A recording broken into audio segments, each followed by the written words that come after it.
What up, everybody? Moe, thank you for the bits! Coming in with the bits already. 10 bits. Cheering with 10 bits. That's incredible. Thank you so much. I really appreciate it, Moe.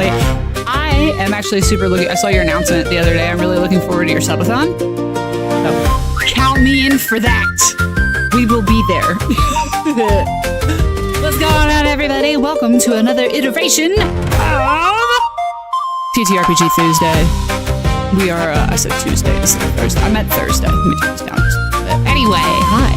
We're going to be playing the fun part of TTRPG Thursday, which is I have a new thing. Basically, I have a button that it's going to ask me Dungeons and Dragons related questions. And I'm going to answer them so that we have something to talk about while everybody watch me build maps, because that's not necessarily the most exciting thing ever. But yeah, Mo, I'm so excited for your subathon. That sounds like it's gonna be a lot of fun. So when I am not actively in stream, I will definitely be coming to hang. You know your girl loves some community games. But how are we? How are we doing? How's your week been? Yeah, of course. Not a problem. Hopefully my internet holds up. We're having some thunderstorms right now. They just started. Well, they just started because my dog is out. It was his birthday yesterday, though. Come here, Archer. Come here. Archer does not like being on camera. He doesn't like being picked up. And he doesn't like people looking at him. He doesn't like being perceived. Very sensitive. You're in a good mood because I didn't want to... Oh, you didn't want a bachelorette party, but finally decided what to do? Go to... Oh my gosh! You're getting married? Congratulations! Oh my god! I'd love that for you. I did not want a bachelorette party either. Honestly, it was mostly just like me and my husband, and we just like played some online video game. We did community game. We did Jackbox games with my brother and stuff. So yeah, that's awesome. Going to an anime convention and like cosplaying and doing all of that, I think would be a lot more fun than an actual bachelorette party. In the traditional bachelorette party sense, you know what I mean? Not everybody wants to go out and do the strippers and all of that. I didn't, I don't want some dirty man I don't know touching me.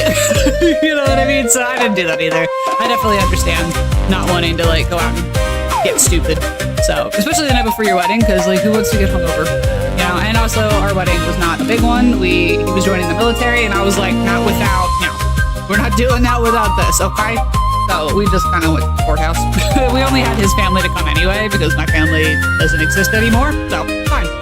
It sounds like a fun time. Just some games. And yeah, your therapist suggested it, and I was like, wait, what a good idea. That is a really good idea. Your bachelorette party is about you, and it should be about what you like to do and what you want to do. And if that is going to an anime convention and doing some cosplay and just having a good time doing an activity you enjoy, I feel like that is a much better use of your time.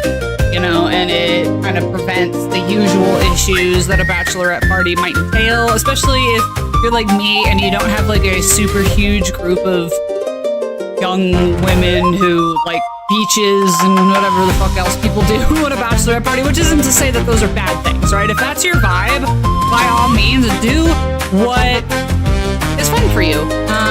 But if that's not your idea of a good time, find something that is. That doesn't mean skip it, because you're not obligated to have a bachelorette party where, as you just said, people get drunk and start crying. You know what I mean? Although that can happen anyway, especially like me, I will get drunk and start crying over everything. I'll cry because I'm in a good mood. I'll cry because my dog is too cute. I'll cry because I'm happy for you. Okay, it's just a thing that happens, so that is a thing. You just have to... But you don't want people getting drunk and crying because they're so drunk, and now you're like passed out on a bathroom floor at some bar in Cabo, and then there's some strange woman you've never met holding your hair behind you because all of the brooks of the bachelorette party haven't even realized you left, and they're all still out there playing with the strippers, and somebody's filming, and then it causes a huge problem. That's not everybody's vibe. But that doesn't mean skip it.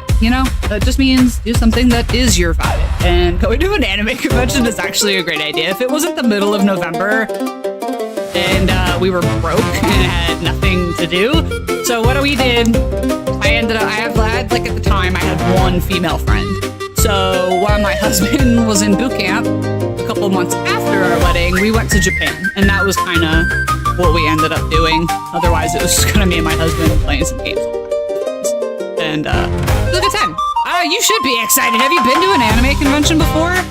Like, is that something you do pretty frequently? Because I was all about that back in the day when I was a weeb.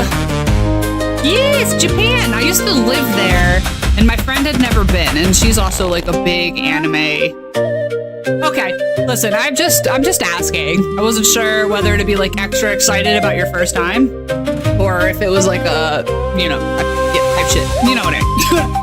I did live there. I was stationed out there when I was in the Navy. I lived there for 3 years. It was a good time. I really liked it. And then my friend, she's a big like anime, Japanese culture fan. So she'd never been, and I was like, well, I'm sitting around with no husband, so let's go to Japan. And so we did, and it was a good time. It was nice being familiar enough with it that I could kind of show everybody around, and I ended up being the group mom, which, it happens. Oh, no, it's okay. No, it didn't come off as rude at all. No, don't worry. I did not take that as being rude. No. You'd have to say something actually rude in order for it to come off as rude, because I have the autisms. So, I'm just rude by default, and I don't even mean to be. It seems normal to me, but everybody else is like, listen, dude, being so rude right now. And I'm like, I don't know why I can't just like say something for what it is. And people are like, that's rude. I don't get it. You asked if that dress looked good on you, and I said, you look great. Not your color, but you look great. People are like, that's a rude thing to say. I'm like, said she looked good. Okay, but there's no reason somebody with cool undertones, she's a summer. She shouldn't be wearing those dusty mauves. It washes her out. Shame on the rest of you for enabling this. That's what I was saying. When are you getting married? Are you doing anything like nerdy themed for your wedding? That's not even rude. I know. People just take it rude. We're all expected to be nice even when we're lying. Exactly. And I don't do that. I don't do niceties. It's really hard for me to like get along with people, especially like, and I really hate to like say it this way, but I feel like with women specifically, there is a level of disingenuity that comes with being in those relationships. A lot of the time, not all of the time, right? But like when you look at your standard like high school girlfriend group, I will observe, my sister-in-law who's 16 with, they're all and I'm like, I could tell some of them are not. Like you're actively friends with somebody who hates you, but then they all pretend that they don't. It's very weird, and I've never seen men do that, but I think that's just because men just don't put up with stuff for the sake of it as much as we do. Yeah, the female dynamic is definitely really weird. It made girlhood very hard for somebody with autism who's like, I'm not doing that. Getting married next November. Oh my God, when in November? I got married in November, and my sister got married in November. Our anniversary is November 3rd, and my sister, November 6th. Oh my God, so my birthday is November 8th, and my husband and I got married on November 3rd, and my sister got married on November 2nd. November's a fall wedding is where it's at. It really is, especially if you're somewhere that's like kind of warm. Having a November wedding just means you can do something outside without people sweating to death. Because if people tell me they're having an outdoor wedding in July, I'm like, you can count me out. I'll be there for the indoor reception. I'm not going there. I'm not doing that. You know what I mean? Hot as fuck, so we didn't want to sweat. Exactly. My sister lives in SoCal, and her wedding was in November, and it was a beautiful, like 68 degrees outside that evening. So the wedding was just stunning, and I think that's the way to go. I wanted a winter wedding, but we didn't really have time. A whole week of events and anniversaries. Yeah, it definitely is. If we were bigger into celebrating those things, then absolutely. But, the older you get and then you move away from people and you just have friends like all over the place, that ended up not being a thing. So what we're doing is our Lord of the Rings Friendsgiving. It's gonna act as our housewarming, because hopefully I will have the rest of my house painted by November. Hopefully. Yeah, we're gonna have a big feast, because I got a lot of like pickles and squash and a whole bunch of other vegetables that I plan on putting together for that. We did, yeah, we just moved here in May, after my husband got separated from the Air Force. So we lived out here before. But then he joined the military, but then he got sick, and then he had to get out of the military, so we moved back. So we just bought a house, which is what you're seeing here, which is why it's dark green and kind of almost like I'm trying to go Victorian study. You know what I mean? I want old gentleman's study, but like make it nerdy vampire. That's what we're going for. So yeah, we did just move. Pretty excited. We bought a house on like 5 acres, which is why we're able to have chickens and stuff like that. So yeah, not too bad. Not too bad. And it has space. Nick, what up, what up, what up, what up? How you doing? Happy Thursday, you guys. Oh boy, sorry, I'm just gonna do this. We're just gonna chat for a little bit. This is definitely gonna be a more chatty day because I'm mostly just building maps. But I do have a new function called Ask Me Anything. You guys are also free to ask me anything. If there's anything at all you're curious about Dungeons & Dragons, or the process, or being a DM, or player, whatever it is, sky's the limit. You wanna ask me what kind of lotion I rub on my butt every day, please ask that too. Just to give us something to talk about while I build maps, because I know that's not necessarily very exciting. And if anyone is at a loss for questions, I've got this nice little button here with hundreds and hundreds of Dungeons & Dragons related questions to press, and that'll give us something to talk about. Sipping an iced coffee, life is good. That's right. That's right. Plants, coffee, sunshine. That is all we need. Sipping coffee, life is good. I like that mentality. Enjoy your ice. I love a good iced coffee. If it wasn't so cold in my house, I would have iced coffee more often. But if I'm like going somewhere, where's my hair? It's supposed to be spiky, but it felt looks like I'm shaving it all off. Anyway, I'm so ready to be rid of my hair, guys. I'm so ready. I love that mentality, Nick. A nice life coffee, enjoying the simple things in life. That's all we can do sometimes, you know? This is a world that's severely lacking in whimsy, so savor every sip of that delicious. Very good part. But yeah, it was Archer's birthday. You can't see him. He does not like being on camera. Exactly. You gotta take the small wins. I have a Sprite and Yuzu mocktail today. It's very summery. Daddy, how are we? Daddy, I'm really worried. I haven't got my costume yet, and the lady's not responding.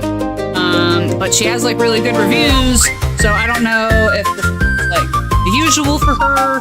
Daddy, I'm very worried about getting my jacket in time. I have every other piece.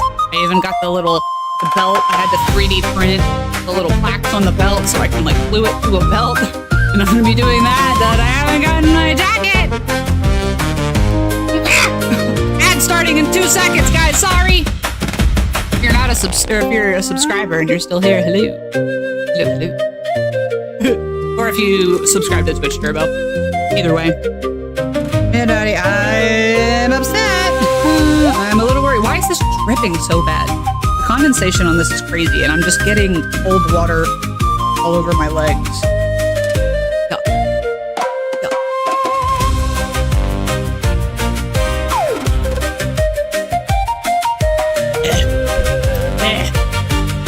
Oh my gosh.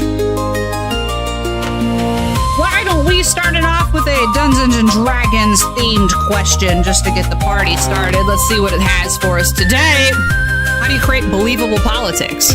Well, you know what? The best way to create believable politics is to base it off of existing politics, because there's nothing more believable than reality, and that's kind of what I do in a lot of cases. I will go back into history and find times of interesting political intrigue. See, I got dripped all over, and that was where my spray tan was, and now I'm afraid that that's gonna get off, and I'm gonna have big splotches on my thighs. This is upsetting. But yeah, I like to take my inspiration from history, and I will look for politically tumultuous times, and I will base some of what the campaign is doing on that. For example, in Oops All Heroes, with the playthrough that I'm doing right now, the party went to a centaur ball, and the centaur ball was based very heavily on the sort of like the American Revolution, I guess, if that's the way that would be described, where you had like this colony of people that were really kind of left out in decisions being made about policies that affected them, you know, but they were considered, you know, lesser or like barbarians in a way, and so they had a bit of an uprising to try and create their own society. So that's just one example that I use. I really like to create a political system that rivals something that's already existed, or in the absence of the ability to do that, right? Like for the horror campaign that I'm building right now, the politics are completely made up. There is no politics, it's anarchy. Which I guess is, in the end, kind of based off of a political system that exists. So that is that. See, so this is how this new Ask Me Anything works. I will just continue to hit that button to give us something to talk about while I'm doing the things.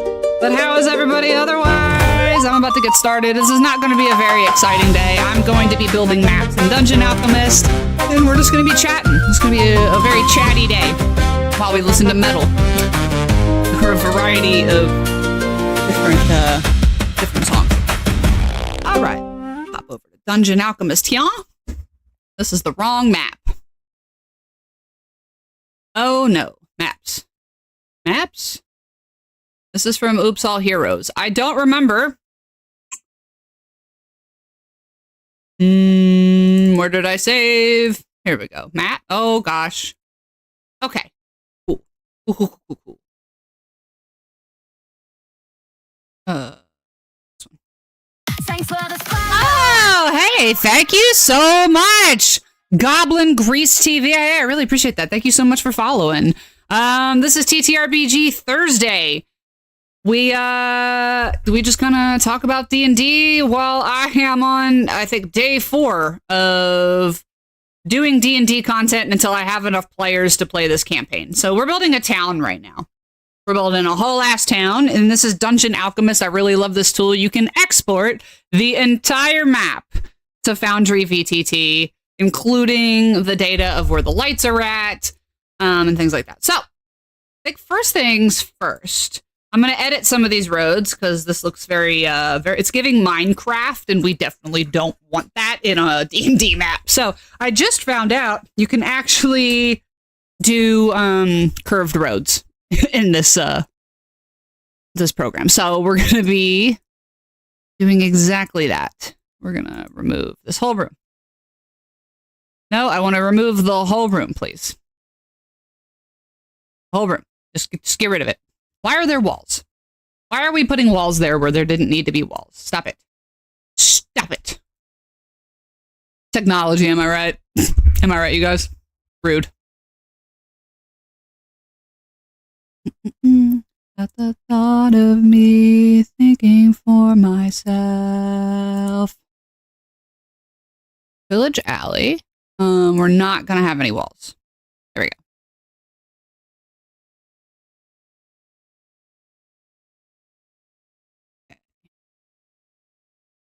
go. Okay. Now suddenly there are no. What is this? What is this? Why are we getting rid of the floor that I had built? We want, I think I had gone with ancient floor. Oh, suddenly there's no room? All right. Ah, I see. I accidentally ruined the room. Cool. Got it. All right, we're going to put a alley here. Perfect. Got it. All right. So this is the fun part about Dungeon Alchemist, is making anything work. Anyway, the individual that just followed me, I really appreciate you stopping in and giving me a follow. I don't see you on the list anymore, but you know what? Thank you so much for joining us. I am a variety streamer. My name is Hearth and Havoc. I am the Havoc, and then behind me is the Hearth. Oh, hello! Hearts to you, Goblin Grease TV. Welcome to my Hearth. It's good to have you joining in. Like I was saying, I am a variety streamer. On Thursdays, I do D&D content, and I'm going to be building this campaign here. This is a horror campaign based on the new Ravenloft release that Wizards of the Coast just put out. And I'm going to be doing this until I have enough people to play it. Other than that, Feral Fridays. I will be on again tomorrow night. Feral Fridays is definitely my more adult-oriented stream. We get a little tipsy. We play some community games, and then probably either some Baldur's Gate or some, why am I blanking on it right now? It's the middle of the week. My brain should still be working on a Thursday. Kingdom Come Deliverance, the first one. There it is, that.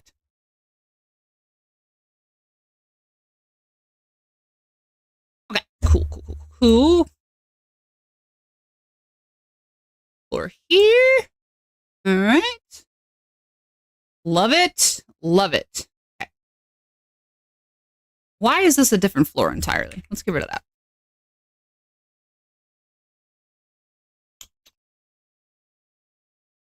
Boom.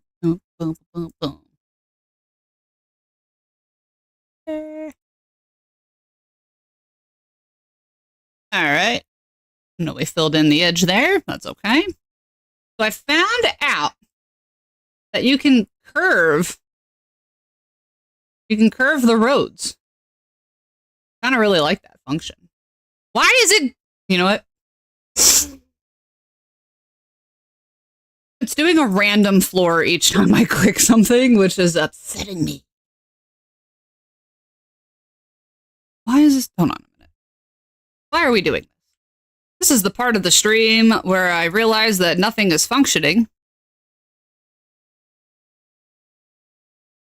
And try and cover up the fact that nothing's working. You know what? I'm gonna remove all of this. Yep. All of this. Bye.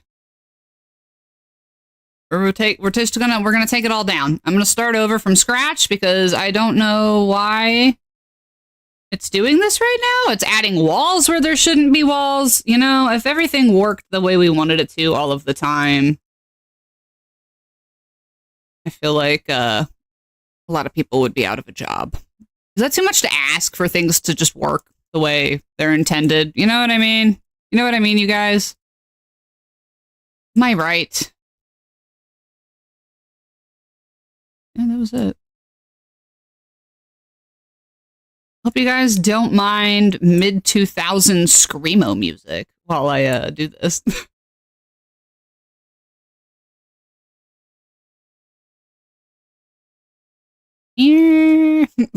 Good music choice. Thank you. Thank you. I appreciate that. I do try. Most.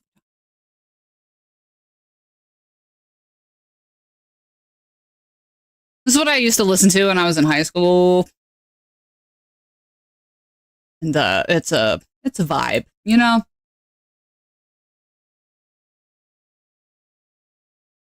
Main alley. This is the main causeway through this town, all right? And then we've got this over here. We're going to get rid of that. We're just going to start over. Goodbye. So we got the church, all right? Why is there a wall here? Why is there a wall? There shouldn't be any walls right here.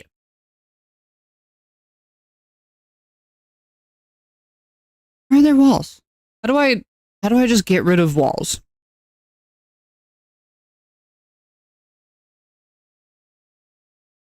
Just have to edit the wall, I guess. You know, there it is. That's what we want. We want the iron fence. All right. I just get rid of these right here. Perfect. Okay, we're back in business. Let's go back and edit this room here. I'm building a small town here, and this town is called Briarhearth.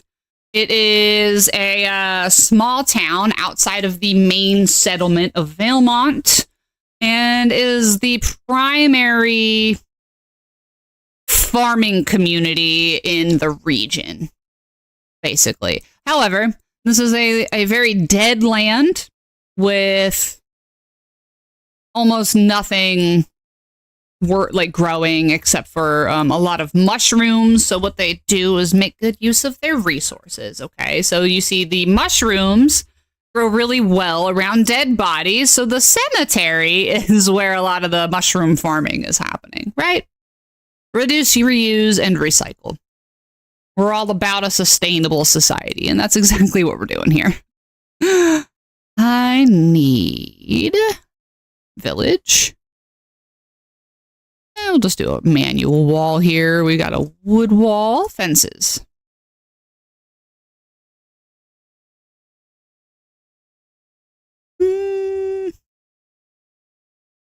Go.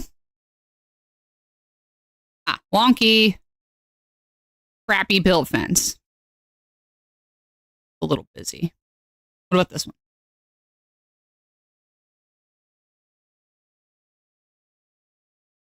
Yeah, that works. All right.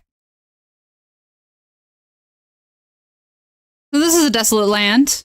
For anybody who's not been here, while I've talked about this particular campaign that I'm running, this takes place in a domain of dread that I have kind of created for myself, called Valemont. Oh, I'm gonna save because this is starting to run a little slow. Save? Did we save? Did it work? I guess it was saved. Okay, everyone's very poor. So essentially, this is a land just absolutely wrecked with poverty.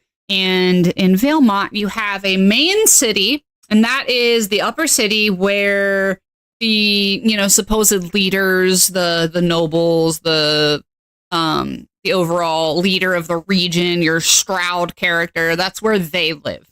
However, everyone in the lower city has never seen any of these people the entire time they've lived there. So this used to be a region that existed in Faerun, and the lore is that somebody made a deal with Shar, and whatever that deal entailed resulted in the entirety of the region getting thrown into the Shadowfell, which is kind of where a lot of the domains of dread exist, is in the Shadowfell. So they're in the Shadowfell, and you can only really grow what the Shadowfell has available, which here, the people over the last 1,000 years or so that this place has managed to keep existing have really worked on, a lot of root vegetables, a lot of mushrooms, some hardy stuff that does not necessarily taste good, but will keep you alive. And it's all about survival. So the lower city, a lot of these people are living in abject poverty because the rulers really only ever come down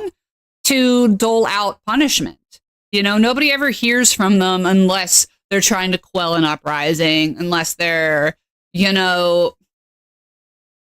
punishing people for saying anything bad. So they know people exist up there. They just don't know who or how. Or they're not bothering to rule the people of the lower city either. There are no laws. So in the absence of an established government system, they kind of worked on this guild system. What up, Kai? What up, Kai? How you doing? How you doing? We're making maps today and talking about D&D. I've got a new button here that'll ask me a question if we run out of things to talk about and I go quiet for too long. It'll ask me some D&D stuff. It'll give us something to talk about. You just woke up? Love that for you. We love a good late sleep. It's going to look kind of dark and stormy. I'm just going to hold out, hoping that the thunderstorm does not cause my internet to go out, because sometimes it does, or the power. So if I just disappear suddenly, please know it is the weather.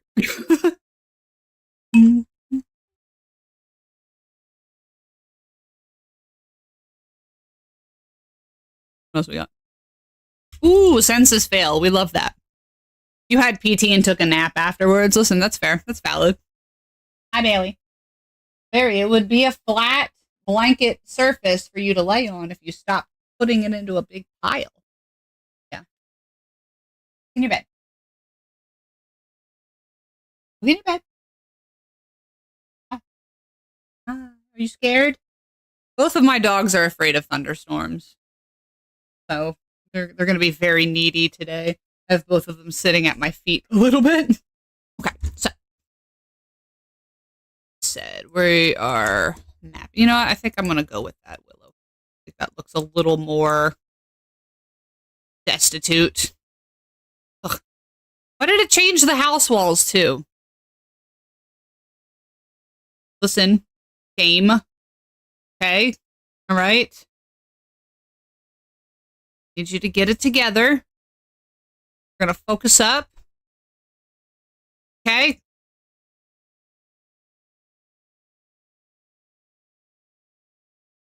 You're playing in a community tournament tonight. Oh, okay.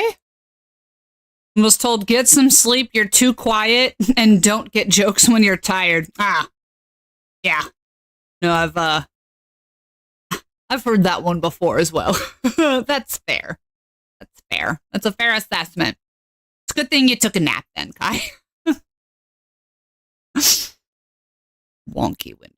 Cabin window, cabin window. There's a wonky window, hopefully, at the end. Here it is. All these wonky windows are definitely giving, like, Ronald Weasley's house.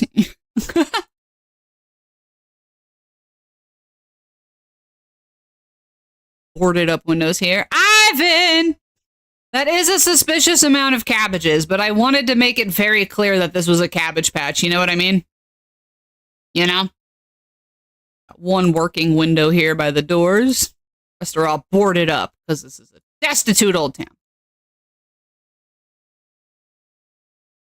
I also prefer a suspicious amount of cabbages.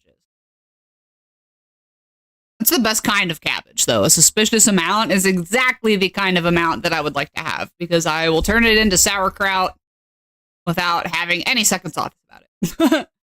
It's a cabbage patch that eats you. Which one's the mimic? Can you tell? No. And that's the point. Everything in this world is trying to kill you. So, you know, we'll see. We'll see what's up with the cabbages. Stay tuned for when I finally have enough players to play the game and I've built enough of it that it's a playable game. This is a really big game. I'm going to be building this for probably at least 6 months. This is crazy. Ugh. Okay. Ironic, the farmer becomes the farmed. It's actually, the cabbages are the farmers. There is no people living in this town. It's just a bunch of cabbage mimics.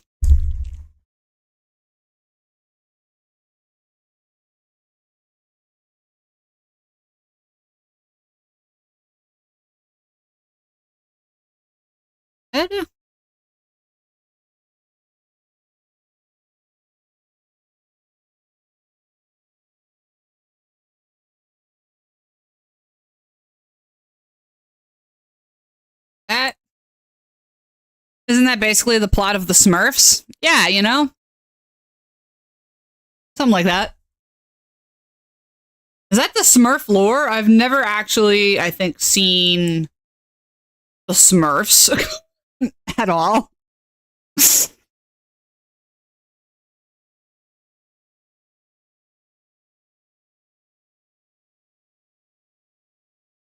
Okay.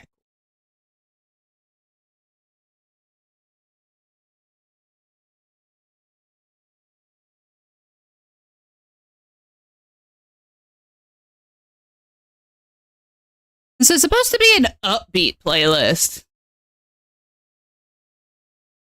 Why is it playing all this really depressing stuff?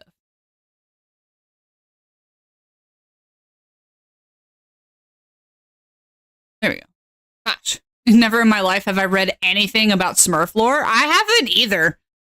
I am actually genuinely not familiar with what the Smurfs are about, other than, like, some blue guys that torment some poor dude who, like, knows that they exist, and then nobody believes him, and it ends up being a whole ordeal.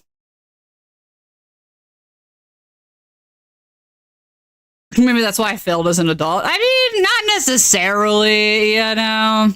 I don't think your familiarity with the Smurfs is enough to determine failure, you know?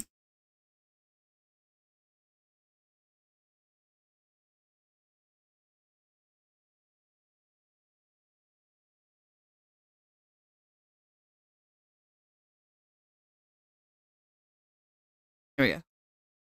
That are poor genetics. I'm gonna blame poor genetics because that's why I failed in life. You know what I mean? My family, my mom had ADHD and my dad had autism, and they each gave me that.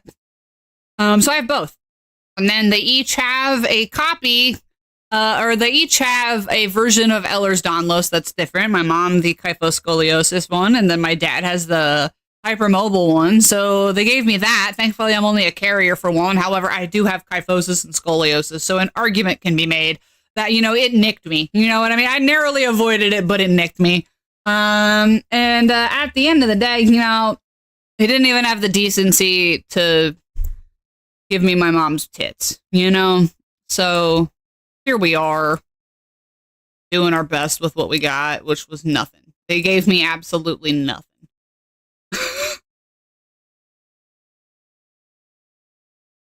Sad. It is very sad. Very sad. Oh, why is there a... Doesn't need to be that wall. Certainly be a full wall.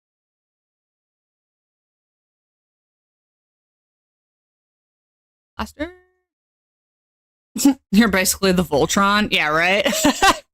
My parents are tall, and I did not get their height. I did get that. But unfortunately, my dad was 7 feet tall. My mom was 5'8", which isn't necessarily super tall, but for a woman, it's still kind of tall. She's the shortest one in our family. And I got my dad's height. I am 6'1", but unfortunately, I got all of the height, but none of the feminine figure because my mom was built up here, and then a completely just like a V shape. And my grandma, who was 6'3", I got her build. All right. Her ribs come all the way down to her hips. There is literally no space. If I bend to the side, okay, my ribs pinch the skin there between my hips. All right. So my hip bones come all the way up, which means I have no waist. I am just a straight up and down line. So I look like the world's tallest little boy, essentially. So I got all of the height and then none of the feminine figure. So I have spent my entire life being called sir. And it's been especially a problem in this current socio-political tumultuous time that I would happen to look the way that I do because I can't walk down the street in Oklahoma without some guy in a red F-150 spawning out of nowhere to yell at me that I'm ruining women's sports. And I'm like, you're right, because I'm so bad at them.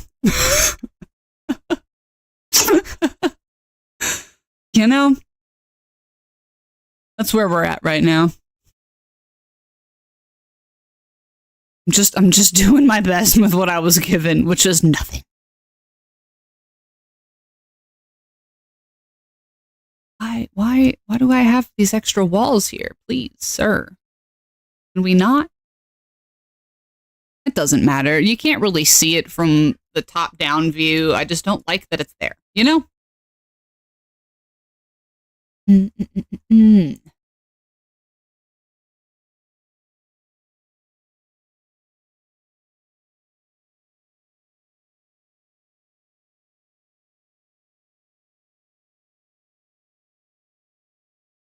Here we go.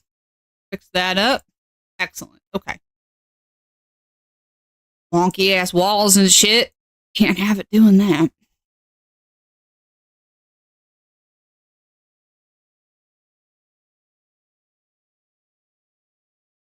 And we got a ye old church here. What did it put on the altar? Just some fruit? That shouldn't be there. Sorry, let me go back and finish chat here. My parents are tall, blah, blah, blah. We read that. Never. Parents are rich and I did not get their money. That's rude. My family was poor and they left us in debt. So there's that. I feel ya. That is super rude. My question is, what did you do that your parents didn't want to leave you any money? Or did you just not, which is fine. You don't have to explain if it's a sensitive family issue. My family died and left me nothing but problems to deal with. And I am just now managing to clear up, so. Items. We are going to erase. Delete these. I don't think we need a lot of fruit in a desolate landscape. Leaves fruit on an altar. Fruit. You're 5'9", and one of my sisters is 5 foot, and the other's 4'10". Oh, wow. So you're the tall one in the family.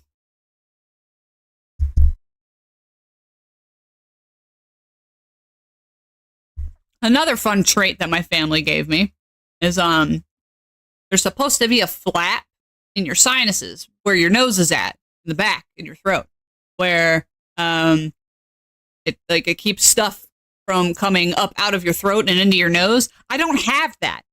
So while I'm talking, air is coming up and out of my nose, which is why I'm always so sniffly all the time. My nose is always running. You were an unlikable kid. I wouldn't leave me money too. Great call by the haters.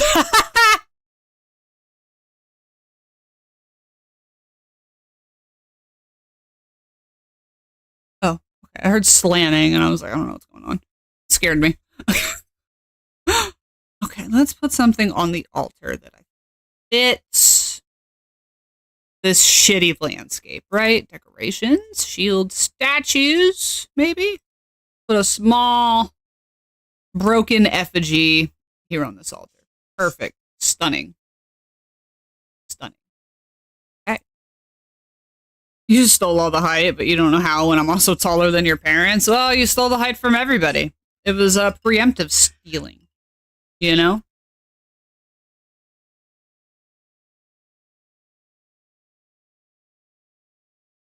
I was also a pretty unlikable kid, and then I ended up being a really unlikable adult, but my parents were both also super unlikable, so that's fair. Fair assessment. I got it from them, though, so I don't think they can complain too much. So we're going to put some more road down. Let's ask another question. Let's got some D&D question. What's going on? Yeah.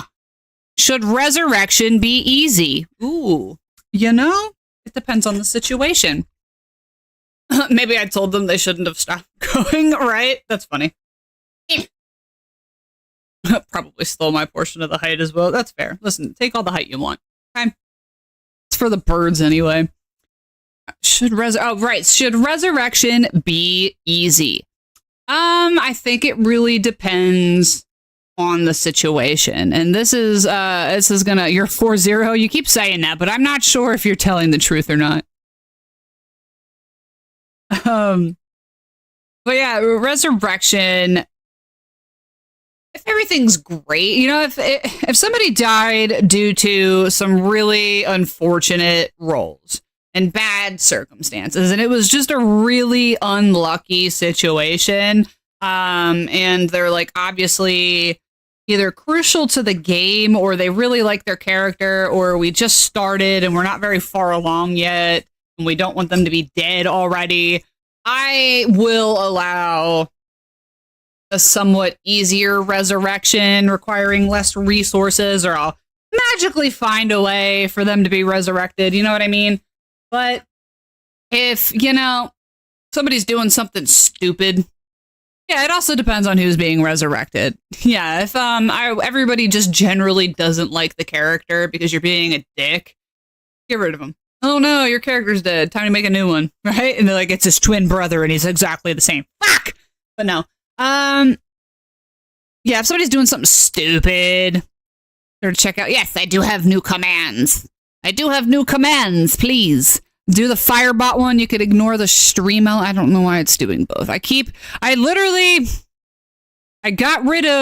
turned off this command for stream elements, okay? And it keeps popping back up, so you can just ignore that message. Just look at the Firebot commands. I have some fun new commands. Please use them with great impunity. But yeah, if somebody's being a dick, or if they're doing something stupid and they totally deserve the death that they got, then no, I'm gonna make them jump through hoops to deal with you, to resurrect you. It's all circumstantial. You know, there's not a real one-size-fits-all explanation for like how that could be done. What am we gonna put here? You walk into town, cemetery is the first thing you say. That's totally on brand for this town here. We've got ye old church across the street. I'm going to move this door over. Damn.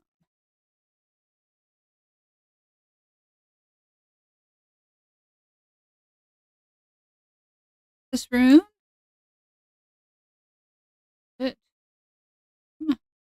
Damn.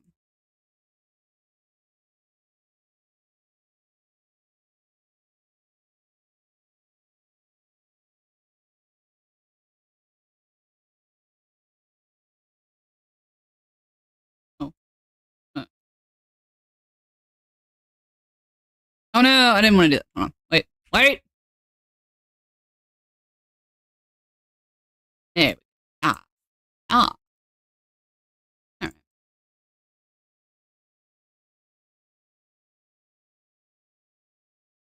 Church, we got that. We got some housing. I think we need to add another farm.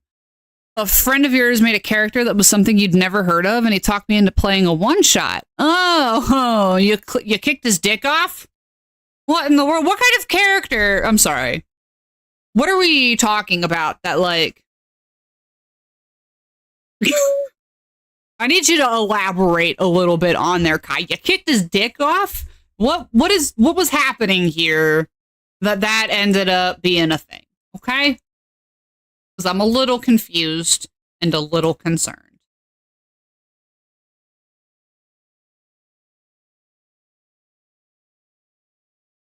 End of town.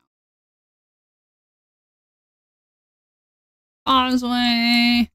Was it a nat 20 or a nat 1? Yes, that's my question. That's a good one. Was this an accident or was it deliberate?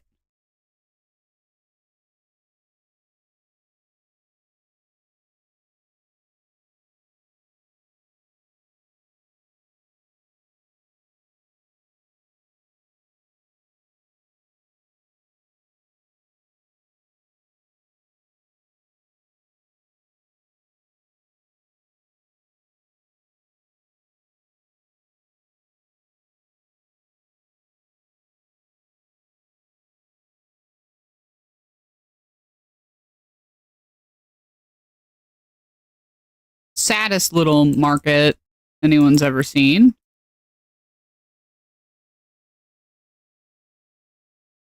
Here. Make that one. Make it black. There we go. Yeah, they'll all be black. There's no color here. Everybody's miserable. No color. I was annoyed with him because he kept dropping himself. Oh, propping himself up with it. Okay, I understand. Got it. Your character was annoyed because he kept literally using his third leg as a third leg. You were trying to knock him over by pushing it out from underneath. Wait, he slept with it? Like he... Okay. Sure, dude. Like, what the fuck? Yeah, I would have done that too. Shit. What in the world? Propping it, not propping. Got it. So he was using it to prop himself up while he was sleeping.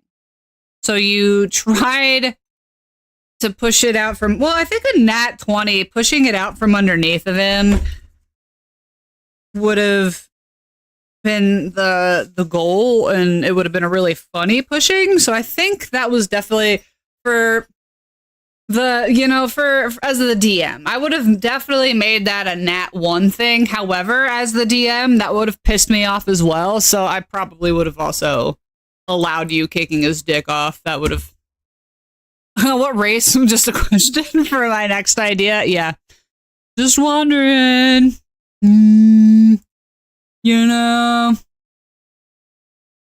Got some dead tree here. We'll put a lot of dead trees down. That looks pretty sufficiently ominous, I guess,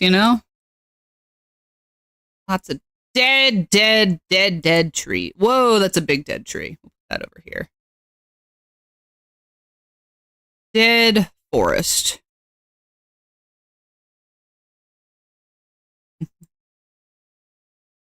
I will go back and decorate with trees later, but I'm loving how... Whoa. Loving how the dead trees are looking. Do you have any dead bush? No dead bush. Nice trees. We got stump. No dead bush. That's all right, though. Your current character is a drunken fist monk. Oh, I've wanted to do a drunken fist monk. He was actually just an alcoholic karate teacher. That's actually hilarious. And on brand for, I think, small town America. Bow to your sensei. I have no idea what race was now. It was some sort of version of an elephant person. Ah. Got it. You know, the fact that the DM allowed that.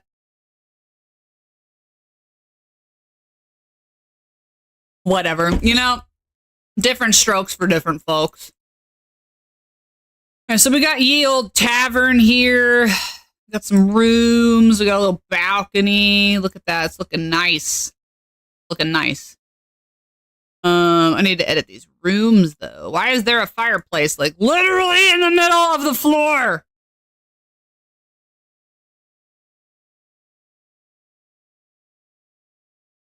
We did a corner one. A little corner hearth that we can use.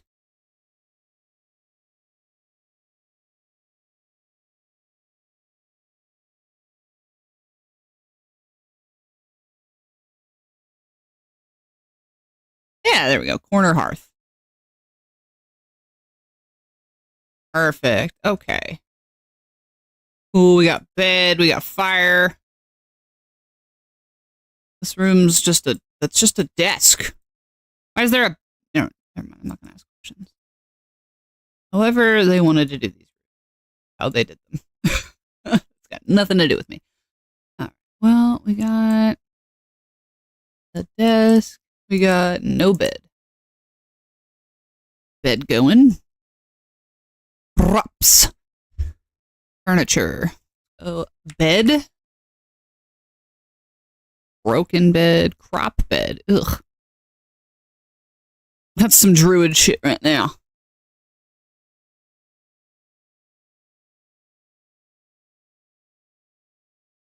Okay, we got that. Get rid of this. That. This is going to be, I think, a double room. For, you know, married couples.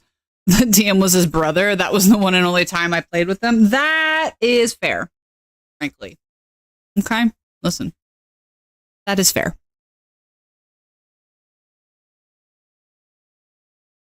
That would probably have been the one and only time I played with them as well. For sure.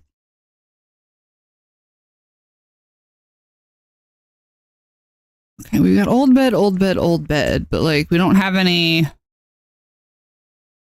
All right, well there's a double bed, I guess. We can just do that. Works for me.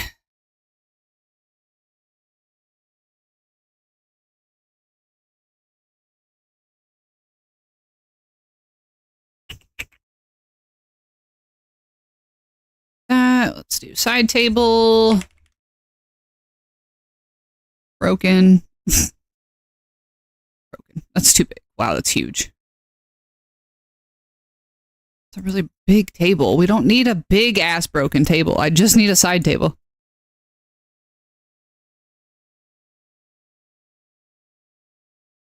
Yeah, we got tables. And then we need... Nope. Okay. Chest. There we go. Storage chest for their stuff. All right. Now let's go. Beds. Do a broken bunk bed. I think that'll be hilarious.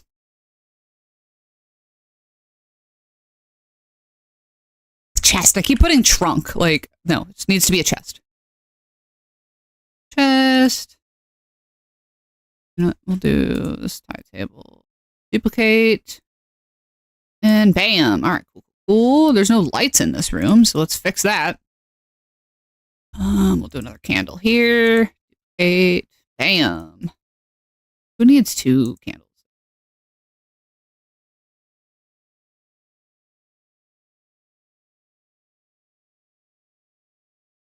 Single suite. Not all of them have. Let's get rid of that. Bam. That whole thing. This whole bookcase. We don't need that. Don't need that. Or that. There's a room, okay.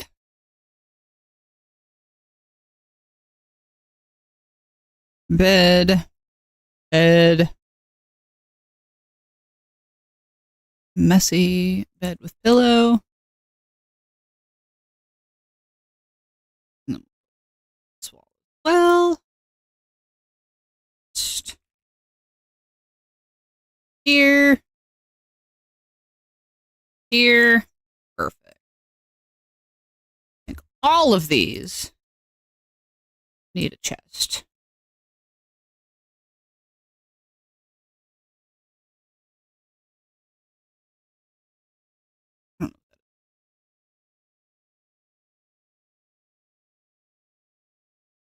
That. Chest. This is a dorm room that you're looking at here. See, what else do we got for the ask? What's the pettiest revenge you've taken on your players? Oh my god, do I have a story for this. So, actually, you know what? I might run this one again too. I had a lot of fun with this. It was called the Forgotten Isle. And without ruining too much, it was a kind of a one-shot. So it was made for me and my friend's birthday. Our birthday, we were in a day of each other. So I made this game and we got a cabin. And all like 7 of us just went out to this cabin to drink and then played D&D for the whole weekend. It was fucking awesome, dude. Well, there was a specific mechanic for this game that ended up being a thing. And at the very end, right, we were nearing the end. And they were talking to an NPC that they had just found out was a bad guy. And they came out, the NPC came out and they said something. And one character just went, you know what, I'm going to stab him. Like, didn't even wait to hear the monologue or what, just went up and started combat, right? And then within a turn, they all ended up killing this NPC. Unfortunately, this NPC was the mechanism through which they had to go to the next part of the game. So the big bad guy, the main boss fight, was in another realm, and this NPC was the only one who could send them to this realm. So I was like, okay. So they just killed her in one turn. And I'm like, now what? Now what do I do? So what I did was I made the paladin of the group do a murder-suicide.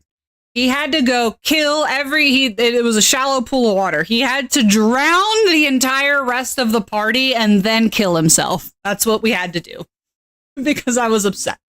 So murder-suicide is what we ended up having to do to solve that problem. Yeah. We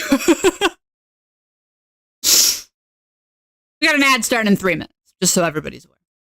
So anyway, yeah, murder-suicide is the name of the game. That was the pettiest revenge I took on everybody.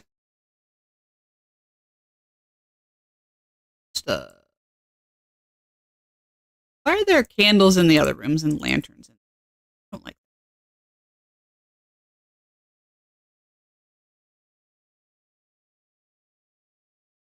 that. Bed.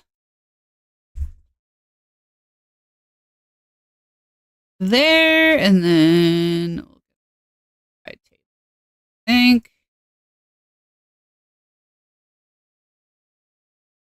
chest, duplicate chest.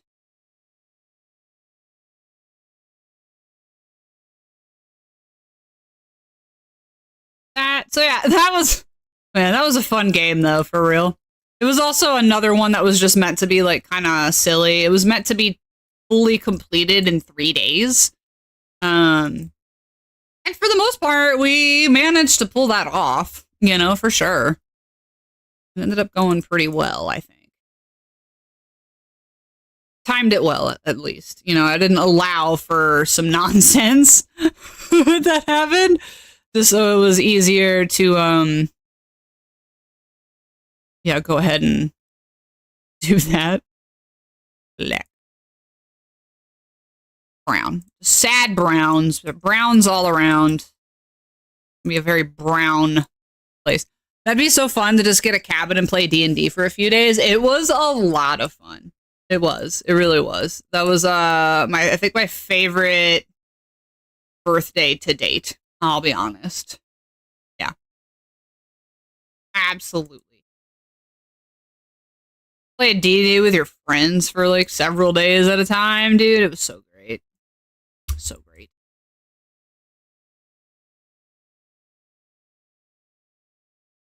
Desk, maybe? We can do a little small desk. Small desk. Not a small desk. Said a small desk. There, perfect. Ideal. Fine, whatever. Cool. Okay, cool. So we have Ye Old Tavern. Excellent. Do we have another floor? Nope. All right, let's zoom. No. What the hell is this? What just happened? Did I just delete that? No, okay. That was weird. Okay. Cool, so the tavern's done.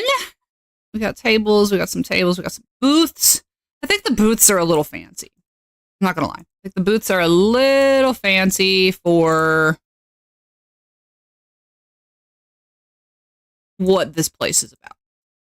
Let's do some tables and also the bearskin rug. Boom. Oh my gosh, what is this? First time chatter, you were listening to Sam Witwer, Darth Maul, on some podcast, and he does a yearly game with his real friends that he's just that for a Star Wars game for like the past 10. Oh, that's amazing.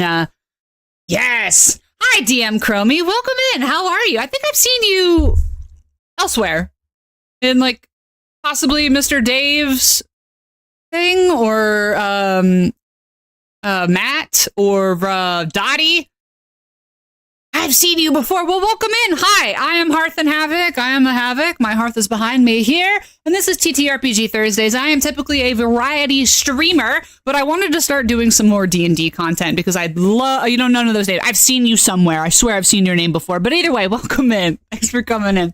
I am here to do the thing. Yeah, so I wanted to start doing some D&D content. I wanted to start streaming some D&D content, and I am on, I think, day 4 now of streaming D&D content for this world that I'm creating right now until I have enough players to actually play it, and that's exactly what we're going to be doing. How are you?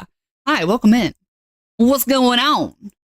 And yay, RPGs. No, not mostly. I do mostly run D&D when I'm actually playing it. I have a campaign that's ongoing right now. It's not something I'm streaming. I definitely would like to start streaming. So Thursdays I do this, and I am building a world right now. This is a Valemont world. It's a Domain of Dread based off of the new Ravenloft that Wizards of the Coast just put out. So I'm building a world, I'm fully homebrewing a world from scratch, and that's kind of what I've been doing on Thursdays for the past like month or so to start kind of like putting D&D content out here, just to get people talking about D&D and looking at D&D until, like I said, I have enough people to actually play this campaign once I'm done. And then on Tuesdays, Fridays, and Saturdays, I'll play some different video games. Like I said, I'm a variety streamer. Fridays, I do some community games at the beginning, and then probably an RPG of some sort, usually Baldur's Gate. And then I think on Saturdays, I'm probably going to move back into Kingdom Come Deliverance 1, even though it is the bane of my existence. But it is a special request from one of my friends, so it is what it is. And then on Tuesdays, we do cozy games, just to keep our blood pressure at a good healthy level, you know what I mean? So this isn't a very exciting day, okay? This is mostly we're going to sit here and talk about D&D while I build these maps and the world that we're looking at right now. So this is my Domain of Dread. This is what I am homebrewing right now.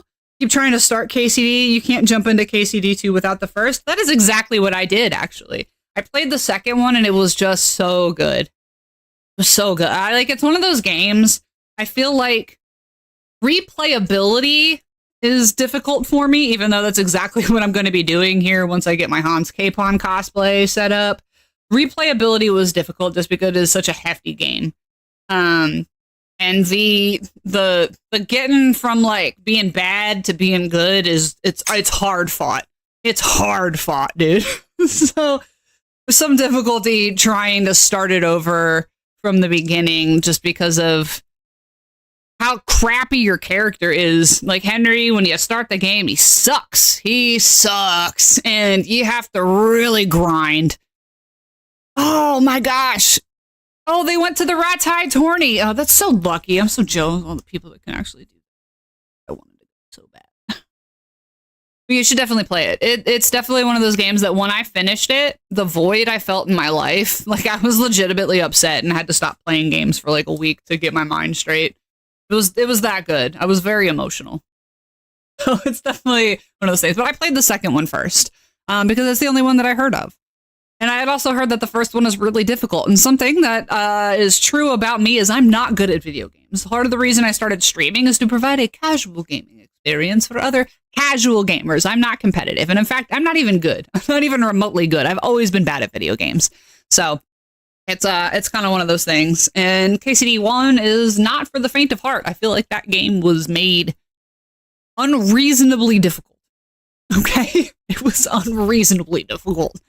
I am struggling, and I was struggling. The second one, it's still hard. Don't get me wrong. I don't think they made it not a challenge, even though you'll see a lot of like diehard KCD fans complaining that it was too easy. It was not easy. It was not easy. And the first one is even harder. So, yeah, I'm struggling. She keeps telling me I have to. Funny enough, that's how I recruited her for playing in my Pendragon game. Hey, there you go. Hey, look, tit for tat, you know? You play my game, I play yours. Boom. However you got to get it to go. I'm here for it. But yeah, it's a great game. It is an absolutely fantastic game. So, oh my god, I lost track. I don't even know what to add more to this map. Okay. You know what I'm going to do? We're going to save this. See what else I can possibly do. I'll just maybe another farm. You know, this is a farming community. We'll just do another farm, right? So the situation with this one, and I have this it's a very large world, and this game is going to take me at least 6-7 months to finish building because I'm an avid home brewer. I have a hard time DMing things that I didn't write myself because I don't have the same attachment to the content as when I just read it out of a book.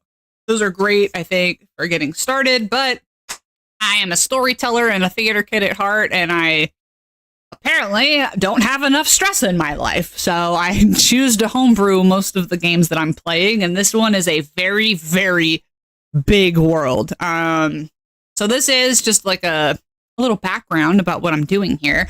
This part that you're looking at is the town of Briarhearth, which is an outlying farming community that provides most of the limited produce for the greater region that is called Valemont. And Valemont is in the Shadowfell. It was a city in Faerun a long time ago. So, you know, blah, blah, blah. Tale as old as time. The leader of a city for power and wealth. They made a deal with Shar. And then blah, blah, blah, blah, blah. Town gets cast into the Shadowfell. You know, to be expected. So we're in the Shadowfell.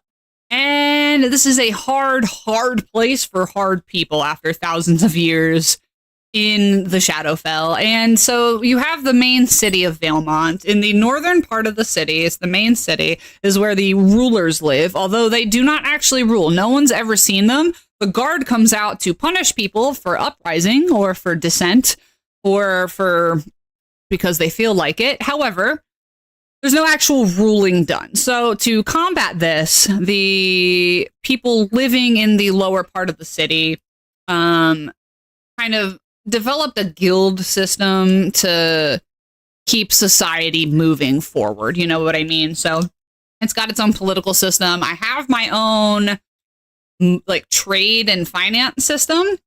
And it's all called, it's called Worth. It's the system of Worth. And what we're typically seeing is, so I'll just give you like a general example, right? You have, and this isn't the name of the guilds, as I'm not going to just do the whole names, but you have at the very top, you have your Thieves Guild. They handle logistics. So they handle the transport, the storage of goods. Okay. Now say you have a baker. This person bakes bread. and they have to give it to the Thieves Guild to distribute and make sure the people who need it are getting it. Like, okay, great. To get it from the baker to the storage house, they need guards. So they'll contact the Mercenaries Guild. The Mercenaries Guild will be like, absolutely, we'll guard your warehouse in exchange for a higher ration of bread. And so they get more bread that way. And they're like, absolutely, you can do that, right? Or they'll trade for another example. So you have your ungilded, who are people that, you know, for whatever reason, call them bohemians, or perhaps they're just not good at anything, or they're alcoholics or drug addicts. They don't have a guild that they belong to, right? Now they're like, I need bread. They're like, absolutely, you can have bread, but that is going to require 1 week of you milling flour or milling grain to make flour. Like, sure. So the worth of what people are trying to get is not based off what the item or service is worth. It is what the person who is asking for it is worth, right? So if you are worth very little, the cost is going to be a lot higher.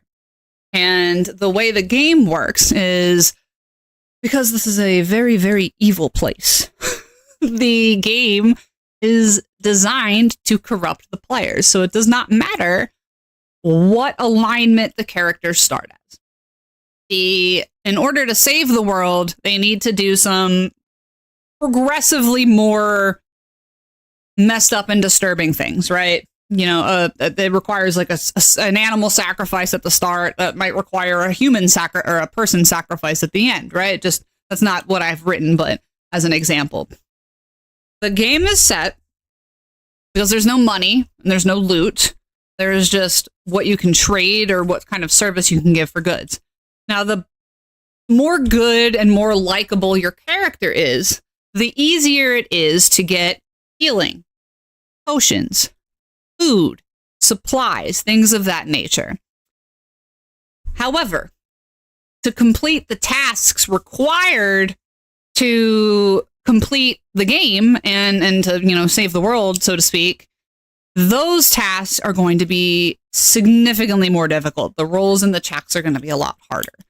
Now, if your character is able to be corrupted by the world, and I've built a corruption system in, every time you have to do one of these things, you have to roll to whether you get corrupted or not. If your character becomes more corrupted and more evil along the way, the tasks required to save the world become significantly easier.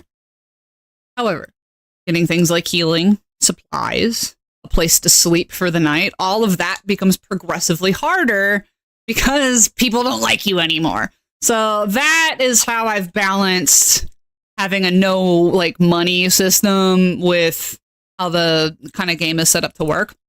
And the whole point of the game is to make people question, am I the bad guy? So that's what we're working with right now. I have 30 pages of lore. I've even developed all of the food.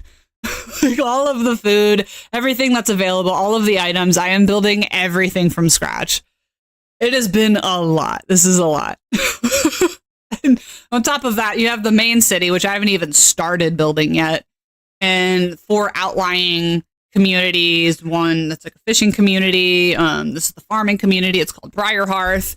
And because this is such a hard, dead place in the Shadowfell, you know, we are looking at, you know, hardy root vegetables, but like not good root vegetables. You know what I mean? Like a lot of like horseradish type things. And that's the same stuff that they use to make their beer and their liquor. So everything is just gross. Oh boy. I'm really passionate about the world that I built, and I could talk about it forever, but I'm not going to. Let's see what the Ask a DM button has for us. Do you write voices or personalities first? That's a stupid question. Obviously, the personality comes first. Give me a different one. How much should you railroad your players? Oh, that's actually a really good question, and I've like had comments made to me before about this, right? So it really depends on the players. And you know, DM Chromie as a DM, I'm sure you probably have some insight into this as well. I try not to railroad them. However, there come times when people are spending 20 minutes investigating a plain regular door. And after a certain point, you got to move them along. Or you have a lot of new people, or you have a lot of people who want to purposely derail the game. That requires railroading to avoid having the game derailed. And one of the comments I've gotten before was from a mixed group of people. It's one of the campaigns that I'm running now. You know, I have some players who are new and not very confident with their role play or what they're doing yet. So a lot of the times they're like, well, I don't know what to do. It's just like radio silence when you're like, okay, here we are. Here's the setting. Here's blah, blah, blah. Here's your next mission. What next? And they're like, right? So you kind of have to like shove. And then another thing that I do is during combat, right? It seemed railroady. My sister specifically had a big complaint about this one being a little bit railroady. During combat, what I'll do is I'll backtrack on what somebody did, right? They're like, okay, we've attacked. I stabbed them. And I'm like, okay, great. If they don't have anything further to say about it, I'll be like, all right, cool, you stabbed them. This is what happened, blah, blah, blah. And then we're going to move on to you, right? They just got done stabbing them. While that was happening, what are you doing? And it kept the pace urgent, you know? And I think the big complaint was that they didn't have enough time to look over what they wanted to do. And I'm like, okay, well, if you were in combat in a real life situation, would you have time? This is supposed to be happening in a matter of seconds. You know, nobody's sitting there for 5 minutes like, hold on, let me look at my personal manual while I figure out what I'm going to do next. Or they're like, I have to look over my character sheet. And I'm like, why don't you know your own character? So I think it depends. If everyone's got a good idea of the way forward or what the task is at hand, which again kind of relies on you as a DM being consistent. You know, oh God. Oh God, about the question or just in general? What's, oh God, did I do something wrong? Sorry, I'm just talking about how much railroading is appropriate, you know? No, I was just saying, it really depends. I don't know if you heard the last, 5 minutes of me ranting. Your last campaign was 8 months. Who didn't know that? Oh my God, dude, it's so frustrating. We've been playing since last November. And the complaint was like, well, okay, so I'm doing a new thing with combat where, again, I'm trying to keep the pace up. I'm trying to keep the urgency up. They're like, all right, I'm going to attack with this, and then boom, and then just again, instead of letting there be a lull, it was like, okay, so you were like, bam, bam, bam, you stabbed them. They're like, ah, and then now you. And people were like, I felt like you were rushing us and railroading us into a certain outcome. And I'm like, okay, you weren't doing anything. You don't need 5 minutes to look over your character sheet to make an attack. You've been playing this character every 2 weeks since November. You should know what your character's capable of. That's my thing. It shows a lack of priority or a lack of desire to be playing, in my opinion. You were running a basic expert, which has so little rules, right? And characters with so few abilities, and they still didn't know their abilities. I'm saying, I feel like a lot of people just get into it because they're like, oh, haha, we D&D, right? And then they don't actually put the effort into I get that it's a game, right? And I think this is the kind of disconnect with D&D. A lot of people being so used to video games, especially new players. It's not even new players. A lot of new players, at least, put a lot of effort into knowing what their character can do, even if they just don't understand what any of it is, you know? But a lot of people that are kind of veterans, they become complacent and they're so used to, video games. I could put it down and then I know where I am when I get back. I can just go look at my inventory. I can do all of this. It's like, yeah, well, you got 5 other people waiting on you right now. All right. It should not be so slow because you had 4 other turns. So sit there and look at what you were doing, and instead you were sitting there on your phone. And this has really mostly been an issue in the last few years. When I first started playing 15 years ago, there wasn't really the case of people sitting there on their phones, not paying attention to the task at hand or what everybody else was doing. So that way, when it came time for their turn, they're like, oh, it's me now. It's the same frustration I have as people who have been waiting in line to order food for 20 minutes and they wait until they're at the front of the line to finally go, oh, it's my turn. I better look at the menu now and decide what I want. You had 20 minutes. As for railroading, it's a social contract. The players themselves know why they're doing something. Being a good player means fighting on the hooks the GM is giving you. True. You tend to cut players off when they're just talking circles about something and it's been like 10 minutes. Exactly. That's precisely why the railroading is, I think, circumstantial. I had to do it the other day. They're like worrying about something that like I know wasn't going to be a problem, and I know they were going to waste 45 minutes trying to figure out, even though it would have just been for naught, right? And I'm like, okay, we're just going to move it along, right? We're going to move it along. Sir Hans, hello. How are we? How are you doing? No, wait. It might be Panic's capon. I don't know. Yes, okay. Oh, Sir Hans. Sir Hans gets around, apparently. What did I come back to? Who plays D&D and doesn't pay attention to what's going on? A lot of people, Kai. That's what I was just going on with about, like, what's appropriate for railroading. I just run into a lot of situations where we have, I was talking about combat specifically. I try and do a thing with my combat where I'll, like, recap what somebody did and then hurry it along to the next person. So I, like, go. And this is the alternative to having a turn timer, because I feel like putting a turn timer on it seems a little, like, not railroady, but like nitpicky. Instead, I try and create a sense of urgency so I can move things along. And, it ends up being a situation where people are just like on their phones and even though they've been playing for 8 months, they have no idea about what their character's capabilities are. And so it's kind of a situation where it's exactly the same as when they're going to order food at a restaurant and they've been waiting in line for 10 minutes to go get food. And then they get to the front and they're like, oh, now that I'm at the front, it's finally time to start deciding what I want. It's like, no, you're wasting everyone's time. Okay, Chromie, we talked about tabletop RPG stuff last time. Nice. From a different streamer who's one of my players. Nice. Okay.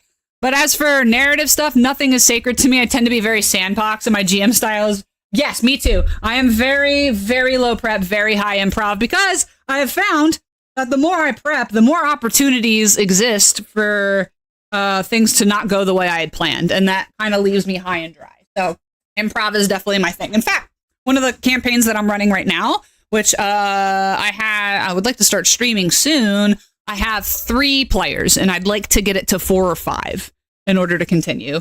It's one I'm running with my friends and my sister, and then I'd like to stream it now that I've got the kinks out of it.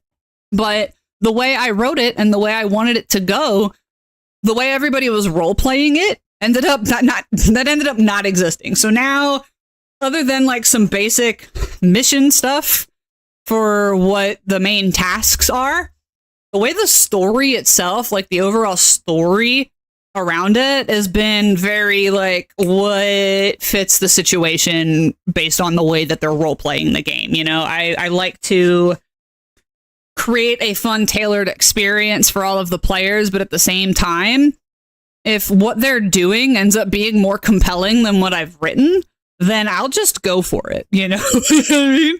You can't play something like that without paying attention. I feel you. I'm the same way. But yeah, same DM, Chromie. Very sandbox, very like, I have a skeleton with the general idea of like, this is where we're starting. These are the main tasks that need to be completed. This is the end. And even in my case, like right now, the end that I wrote isn't even the end that we're getting anymore, because what they ended up role-playing, for example, we have the big bad guy, right? And they, without giving too much away, because again, I want to stream this, Kai is going to be one of my players for it. And I don't want to ruin it for him, but there's like a situation where the big bad guy is reaching out to people and trying to get them to like come to his side, right? And I was expecting more resistance than somebody immediately going, okay, right away. They're like, yeah, what you said, I'm here for it. Let's go. And I'm like, okay. And then everybody started doing it until the whole party was, and I'm like, okay, well, I can't make it like that because then there's no boss fight at the end. So now I've got to rewrite the whole story, but it ended up turning into a really fun, compelling situation. Yes! DM Chromie, you and me are on the same wavelength. I have severe ADHD. Being a player sucks. I do listen and I pay attention, but I don't take notes. And then by the time the next session comes around, which when you're in your 30s could be months sometimes, I'm like, where were we? Right? Which is why I'm very strict about my games happening every 2 weeks. If one person's not going to be there, we're still going. Sorry. Don't make plans on game day. Okay? Don't make plans on game day. If like it's a once in a lifetime thing, like my sister went to Supernatural Con because she wanted to meet Jared Padalecki, I'm like, that's fine. That is a once in a lifetime experience. That's fine. But if you're like, oh, I go to karaoke every other Friday, not on our Friday. No, sir. You signed up for this, you're going to be there, or we're moving on without you, right? But as a DM, it's such a great playground for my ADHD. I don't like being one character. I like being all of the characters. You know what I mean? I like the role play. I like to do fun, silly voices and experiment with different things. And I like the way that the story that I've created becomes this fluid, ever-changing thing based off how the characters are playing the game. Oh, sounds fun. I'm so new to all this stuff. Love to listen. Well, hey, you know what, Sir Hans, if you're interested, I'm going to be running a beginner's campaign here coming up in the next few months, probably starting in the fall after I do my Sir Hans Capon subathon, when I eventually get my costume. After I do that, probably starting this fall, I'm going to be running a campaign called Oops All Heroes. Kai here is going to be a part of it. I've also got a Count Swagula who's not here today. They're also going to be in on it, as well as their friend. This is a fun, silly, beginner-friendly game. I'm a Rule of Cool DM, so I like getting people into it. If you are interested at all, please join my Discord, and we can talk about it. But I am looking for players. This is not this one that you're looking at right now. This is a horror campaign that I'm writing that is for mature and experienced D&D players. But Oops All Heroes is a fun, haha, silly, Feywild sort of chaos campaign where there are no rules and anything goes and anything could possibly happen. Like, somebody had a sip of a weird fairy beverage the other day and were suddenly crushed by the weight of every promise they've ever made. And it just comes up with these silly role play opportunities that are just kind of fun for everybody to watch. Not so much very combat heavy, very role play, mystery, investigation heavy, and a lot of weird magic havoc stuff going on. And that's a fun one. That's not what we're doing right now. I'm just trying to build this map for this horror campaign, although I have completely lost the plot of what I was doing. Let's ask another question. I do like asking questions. What's one DM lesson that took years to learn? Actually, it's what we were just talking about. It is the fact that the things you cannot prepare for every eventuality. I have over-prepared for campaigns a couple of times just to find out that it was a complete waste because all this other side shit, they didn't even, I thought I was being real clever with like, oh, we got a hint over here. And then they hear the hint and they're like, yeah, well, that's not important. And then they just walk away. And I spent hours developing a whole side quest that they never get to. And it's not really relevant to the story. It was just meant to be fun. But, the things don't always go according to plan. You cannot prepare for every eventuality, and that's okay. So just prepare the skeleton of the story and then hopefully be good at improv if that's the kind of DM style that you have. Other people, they're really strict about the story, the rules, whatever. And I feel like that's better in a dungeon crawler or a combat heavy kind of game, or one with like a pre-built book and stuff like that. Those, I can understand why people would want to keep everything in a very neat little box, but that's not my style, and those aren't the games that I write, which is exactly why I homebrew all of my games. Guys, I need to take a break real quick. All right, I'm gonna have a tinkle and I'm gonna go get a snack. You're sorry in advance. No, it's okay, Kai. Listen, I know, I get it. No need to apologize. It's okay. Yeah, I'm gonna go have a pee and refill my drink and pet my dog and probably find some chips. Yeah.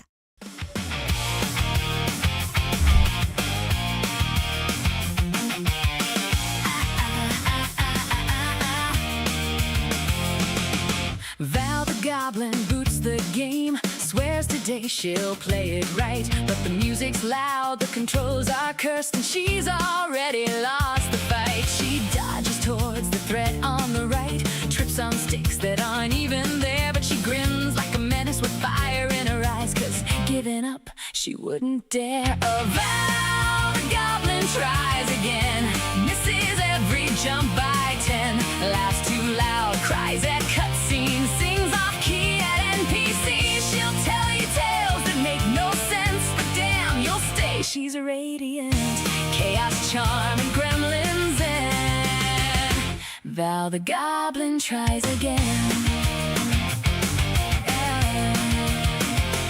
She threatens bosses with interpretive dance, serenades them with shaky rhymes. She dies, respawns, forgets the plan. It's tragedy, but with better vibes. She'll pause the game to overshare some story that derails the plot. You came to watch her fail with style, and babe, she gives it all she's got. Oh, Val the goblin tries again. This click queen of chaos spin, screaming, singing, snack break healing, emotional support drink at her desk. You'll laugh, you'll cry, you'll lose your breath. It's art disguised as mild distress. Through every flop, she still ascends. Val the goblin tries again. She's the storm that hugs you after a disaster with a heart of gold. Every meltdown, every cackle is a legend waiting to be told. Val the goblin tries again, fails with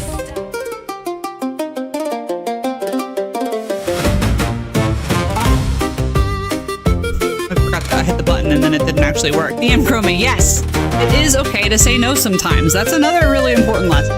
I think actually a lot of new DMs, and this was a thing for me when I first started out. You know, you want to roll with what everybody's doing, but that isn't always pertinent, and it doesn't always work with what's going on, and it doesn't always further the story in any way or help anyone in any way. You know, and like one time I played with my brother, who's notorious for trying to test DMs. That's his favorite thing to do playing D&D, is to just test people. It's actually, you know, that's just kind of his MO as a person. He loves to test people. So, you know, I was like, we don't have to do this.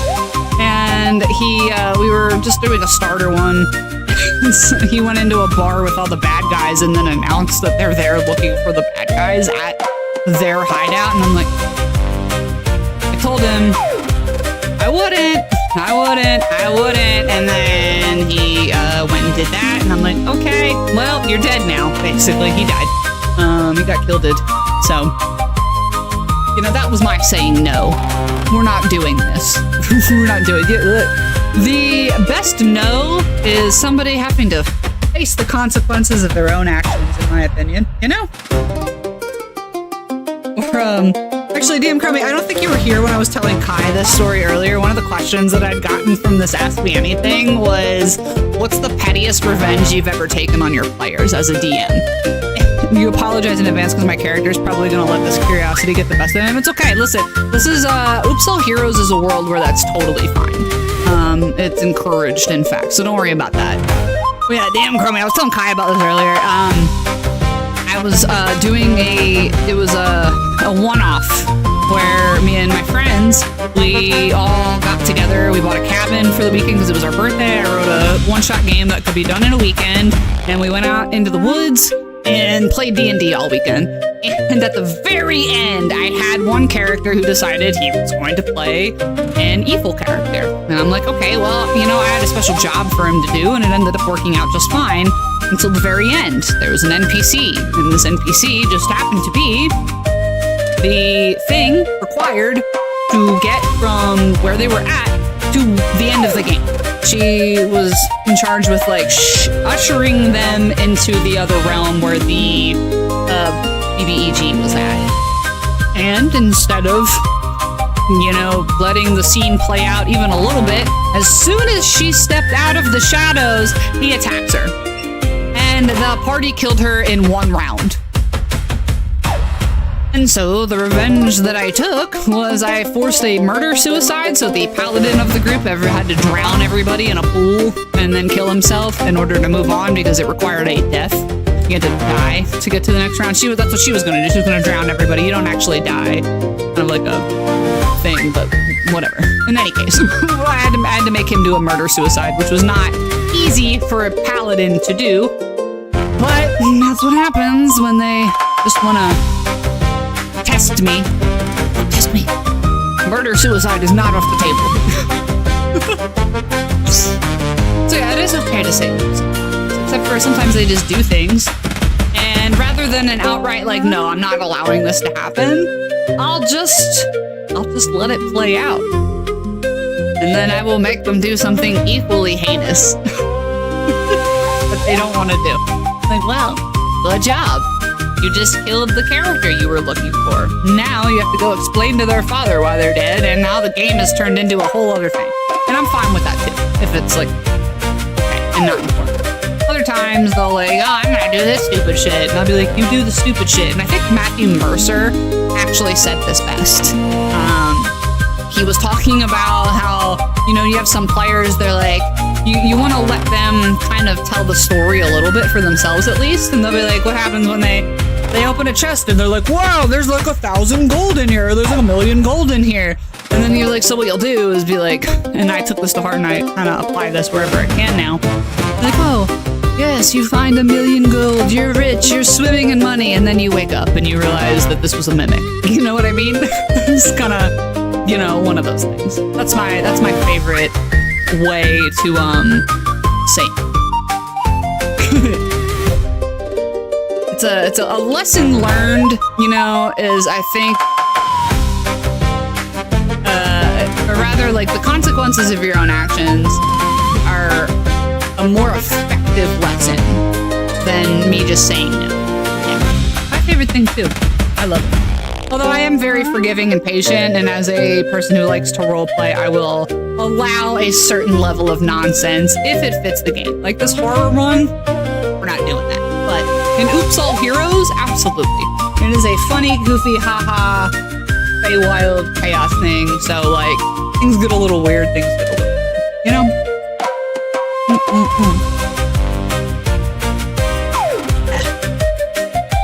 Well, now what? I think I loaded something into Foundry. I use Foundry, so especially when I run Mothership, is to give very general goals but naturally lead to conflict among the players. Ooh, yeah.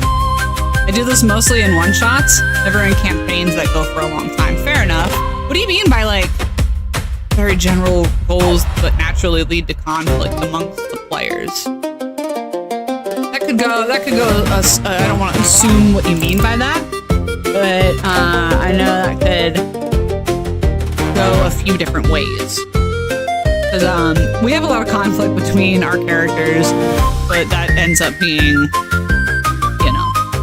more based on how the characters are. Like my sister's character's a know-it-all, and naturally that gets real annoying real fast. She's a noble and she's a snob. So some people have a hard time with that. And then unfortunately the conflict between characters, I had to keep reminding everybody, hey, character thing, player thing.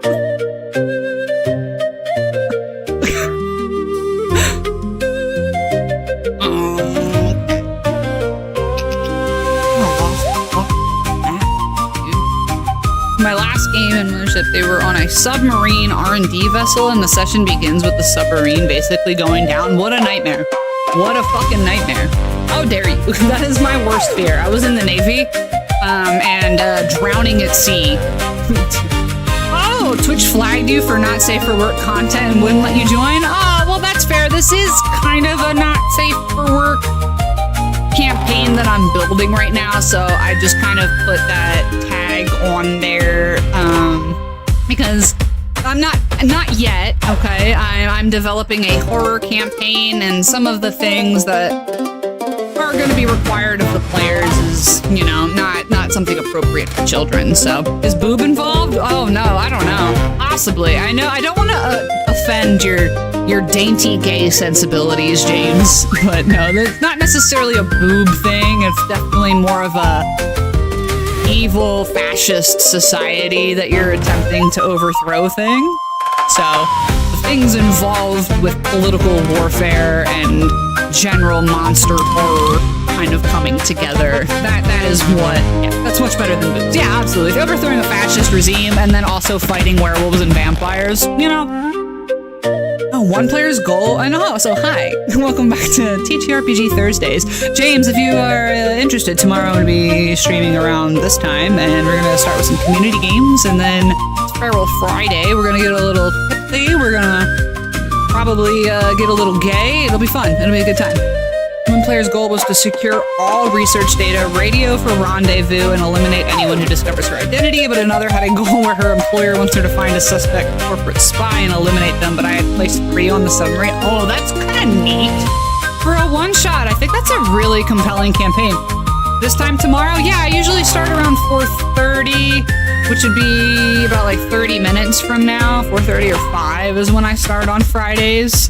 Try and start a little bit early so I don't conflict too much with everybody else. But yeah, we're gonna... Maybe I finally get to raid you? Time zones are evil.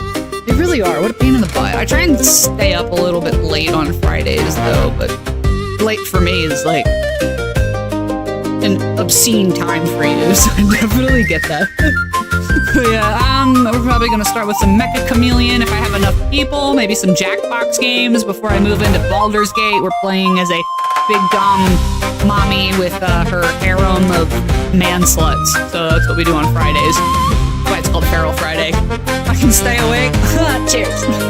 Oh, I'm sorry, you're English, so we're like this, right? But DM grow me. That is actually a really compelling thing. Hell, you know what? That would actually kind of, for a one-shot, that would be super fun. Just secretly tell all of the players that somebody else in the group is a bad guy. Or tell them all that they're the bad guy.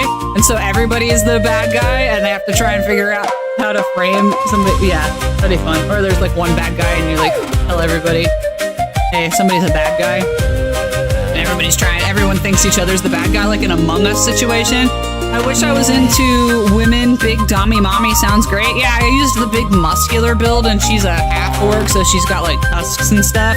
But she wears full plate armor because she's kind of, she's a little androgynous. And then I have all of the male companions in super skimpy outfits following her around. Because that just makes Baldur's Gate 3 a little more fun, you know what I mean? Another player had to download the research data and also find corporate data on the submarine androids. The thing is, 2 androids were destroyed during the session, and the last living one was a player. Oh, that's crazy. What a good setup. I've never played that. I'm not usually into sci-fi at all. See, if I was into women, big women in full plate armor would be it. Well, I mean, yeah, but that's just because you'd be looking at masked women. You know what I mean?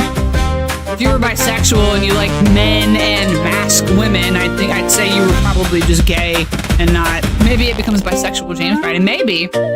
You know, you really want to test that. When I do my Hans Capon cosplay subathon at the end of the summer, you should come for that. I think that'll trigger a lot of people's bi panic. I make a great man, I gotta say. These deep set, see, I'm wearing makeup, so you can't really tell, but I've got like really high cheekbones and very deep set eyes, so. She has to have the personality to match the Dommy vibe. Listen, it's still just daddy, all right? The daddy is not a gender, it is a state of mind. Less Karlak, more Lae'zel. No, definitely more Minthara. Like, Lae'zel wants to be, but at the end of the day, if you're more bossy than Lae'zel, she's like, I'm into that. So Lae'zel's actually secretly a sub. If anything, Lae'zel is a brat. All right, if we're looking at it, Karlak, she's a sub. She's fine with whatever. She's actually super lovable, okay? She is a one of those, looks like would kill you but is a cinnamon roll thing. All right, Lae'zel, she's a brat. All right, Minthara, she's a Dommy Mommy. Lae'zel is she is a brat, right? Like, she actually, oh, I'm being tough, I don't listen, but as soon as you put her in her place, she's like, fuck me now, right now. I don't know what that was, but I'm into it. And it's like, she loves being bossed around, honestly. She's just gonna put up a little bit of a fight, but not a whole lot of a fight, all right? If you try and boss around Minthara, she'll stab you. Like, just without question. So, that's definitely it. You know, while we're on this topic, let's just go ahead and talk about in BDSM what any of them would be. You know what? I think at heart, Will is vanilla. All right, we all know that. But I think he has the capacity for more if he was a little bit more confident, or if Larian bothered to develop his character a little bit more. Shadowheart, this might be a little controversial. I think she's also vanilla. You know? I think she's also vanilla. I don't care what anybody says. I'm gonna die on that hill. Okay. I'm just saying. Shadowheart's vanilla. Astarion, I feel like, is a brat, but could definitely go Dom. He's never been allowed control in his life. Gale will do anything. Gale is a switch, if anything. Gale is a switch. He'll do whatever. Gale's into whatever is nice to him. Honestly, Gale's kink is, I feel like if you're talking about Gale, it's one of those, if you're the person that's just like, wow, that's so interesting, tell me more. And he's like, I would love to. I think he'd get a hard on for that. You don't even, just letting him yap. That's what Gale wants. He just wants somebody that will tell him how smart he is, you know? Every single day. He's like, wow, babe, you're like the smartest person in the world. I think more people should listen to you. You know what I mean? Yeah, becoming a god, that's so you. That's such a thing for you. You know, I like believe in you. I think you can do that. And Gale would just eat that up. Astarion, I think, has the potential to become a dom. When, you know, because like, he becomes an ascended vampire if you go that route, and that is definitely a thing for him. So he's got it in him. Have I watched Battlestar Galactica? I have not. And I know I should probably have my nerd card revoked for that, but like I said, I'm actually not into sci-fi. I am definitely... He's like Gaius, except less miserable. A pretentious fuck, but less miserable, that's fair. But Gale's so sad, though. Gale's like, yeah. No, Gale's a cuck. That's what he is. He would definitely go hang out with Mystra again, even if that hanging out was watching someone else have sex with Mystra. You know what I mean? Anyway, this is why I have the 18 plus tag on my channel. We've lost the plot, but you know, it's one of those days. It's definitely one of those days. Building maps is not the exciting part. Really, this is all just kind of a talking about Dungeons and Dragons and getting to know it. You know what I mean? But yeah, no, Gale's a cut. He would watch that cuck there, meant for Gale. He's fine watching, you know?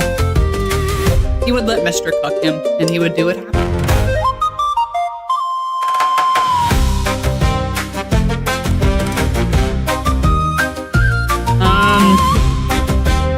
Who else?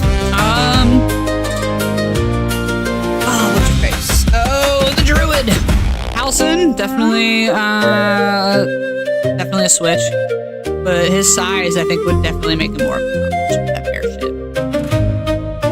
Yeah.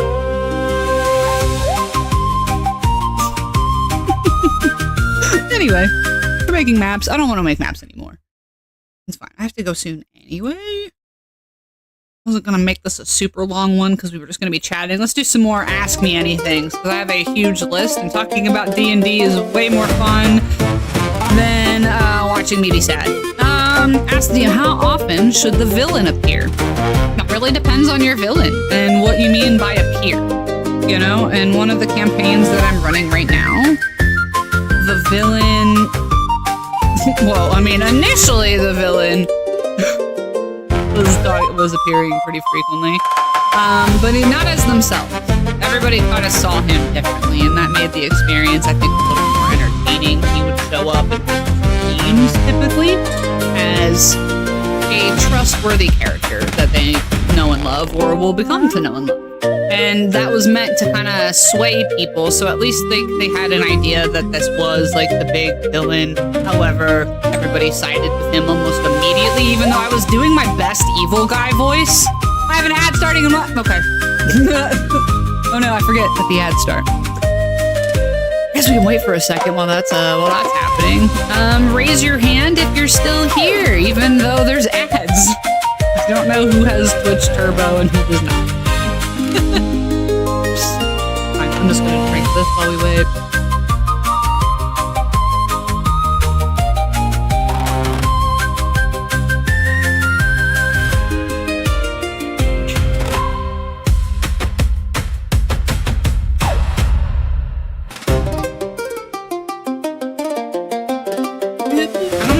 talking because I don't know who's actually able to hear because of these dang ads. Look, I don't have a job, so like I gotta make them 5 cents. I'm making ones of dollars right now, and that's still more money than I am making outside of it. So, let me have my ones of dollars.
We're back. Sorry, hi. Sorry, I sang this song at the talent show when I was in middle school. It was really a fun time. We're back! Nice! Welcome back, yeah, you took a nap. Oh, that sounds lovely. I would love it. Before we talked about how often should the villain appear? I think it, like I said, it really depends on the game and the villain. Do you want some distant, far-off thing that you know exists to stay that way? Are you doing a mystery where nobody even knows who the bad guy is or what's causing the problem? Sometimes you might not see the villain to the end. It depends on what works for the story. I mean, for mine, part of what the campaign was originally about, which ended up changing because I didn't realize how easy it would be to sway everyone, the villain was going to appear pretty frequently to try and convince people to come over on his side. Fortunately, I convinced everybody on the first try, which really defeated the purpose of the whole dynamic and what the rest of the game was supposed to entail, right? There was zero resistance whatsoever. They caved immediately, so I ended up having to change that. So I won't talk about it just because I don't want to ruin it for anybody who might be watching, who might be playing. But yeah, that ended up changing, but he still is a character that appears, even though they might not know who it is. So it really depends on what you guys are trying to do. You know, it's like, you have horror movies sometimes. And the Babadook, for example. You don't see who the Babadook is until the very end, and I think that made the story more terrifying. Or there was one where a bunch of hikers, it's like a Scandinavian style film. They're in Sweden, I think. I'm not sure. They go into the woods and some eldritch horror from Norse mythology hunts them down, and you don't really see that monster till the end as well, and that makes it all the more terrifying. However, sometimes in your story, you know, what if the bad guy is politically motivated? He might try and sway the players, and that might be a recurring character that you see. Or the villain could be somebody who was right in front of them all along and nobody knew. It depends on what the story is about and what you guys are trying to do. So, how was your nap? Thursday afternoon nap? I'd love a middle of the day nap. When I work a full-time job, I hate that they're like forcing. No, work used to be 9 to 5, right? Now it's 8 to 5, and then they made it 7 to 5. So they could just. There was no reason for it. It was like, well, we have to give you an hour break. It's like, well, no, you don't. No, you don't. I can't go home. What's the point of an hour break? That's not enough time for me to run errands. I'm not anywhere near my house. I have to stay here. Yeah, exactly. Like, nobody lives close enough to their job that going home and being able to, like, do chore, like, for a remote job, that would have been fine for me because I could do dishes, I could have a quick lunch, and then I could be back, and then the dish would be ready when it was time to make dinner when I got off. You know, an 8 to 5 with an hour lunch in between was great. But like, when I'm here and I'm stuck here, what am I gonna do for an hour? Just like stand there and stare at the wall? Not just because I'm not working. Whatever, I digress. It's really a pain in the butt. And I think most people end up working through lunch, and I think that was a ploy for companies to get an hour of free labor out of people without saying that that's what they're doing. But whatever, I don't work anymore, so it's a thing. But a midday nap when I had a job was really... when you're in the military, you had a 2-hour lunch, and that was supposed to be time to go work out, get lunch, take a shower, you know, all of that. I did not work out as much as I should have, so I would eat lunch, and then I would go have an hour and a half nap in my car. And it was sick, dude. That hour and a half was the best part of my day. That nap, so good, so good. Hey, what else does this ask me? Anything here? I have hundreds. How do you prep without over-prepping? Well, exactly as me and DM Chromie were talking about earlier. I only prep what's necessary. What is the map? The NPCs that are available. If I nap, you can't fall asleep easily at night. I can't fall asleep easily at night anyway, so it doesn't really matter. I have the problem where I take forever to fall asleep, so my hour and a half nap just ends up being 10 minutes, but that's all you really need, you know? More of a me resting my eyes. I'm one of those people that wakes up from a nap and I feel ill and I can't eat and have no appetite. Do I sleep early or late? I sleep when I'm tired. Usually it ends up being pretty late. I'm on a midnight to 10 a.m. run as far as sleep goes, or a midnight to 9 a.m. run if my dog decides they need to pee and wake my ass up. So that's usually what we're at right now. But that's just because me and my husband don't work. He's disabled, I'm disabled, so we just kind of do what we can. But I have fibromyalgia, which I think they just are trying to reclassify as a sleep disorder. So falling asleep, difficult. Staying asleep, extremely difficult. It's kind of broken, that sleep. He sleeps at 9 p.m. and wakes up at 4 like clockwork. Yeah, I can definitely see that being a thing. For people who are more prone to sleep scheduling and consistency controlling the future, that's definitely a thing. For me, that ended up not being a thing. But my parents, my dad anyway, my dad would, after years of working, he would have trouble with that. He would wake up at 5 a.m. no matter what time he fell asleep. I don't know if it's an ADHD thing, but yeah, it doesn't happen for me that way. I will just go to sleep when I'm really, really tired, and I will wake up when I'm done sleeping, or if my dogs wake me up, you know? When he plays RPGs with us and it goes to 10 p.m., I can see the life force laziness. That's definitely a thing. Just because we don't work, we've been up a little bit later. Mine is, I will just keep sleeping. You know, once I finally manage to fall asleep, because no matter what time I go to bed, I'm not falling asleep for at least an hour. Like minimum. I just kind of lay there lamenting about the fact that I can't fall asleep for about an hour, and eventually that will exhaust me enough that I'll pass out. And then I will, if allowed, and not interrupted in any way, which obviously does not happen, but if there's no distractions whatsoever, I will sleep for like 14 to 16 hours. I'm so tired. He has so much sleep. Crazy. So the schedule of like being in the service or having to work a full-time job did not alter my ability to stay awake or stay asleep or to get up early. It just never was. There are some people that just can, and then I think there are some people that just can't, you know? I'm not much of a night owl. I'm not productive at night. I'll party at night, but I'm not productive.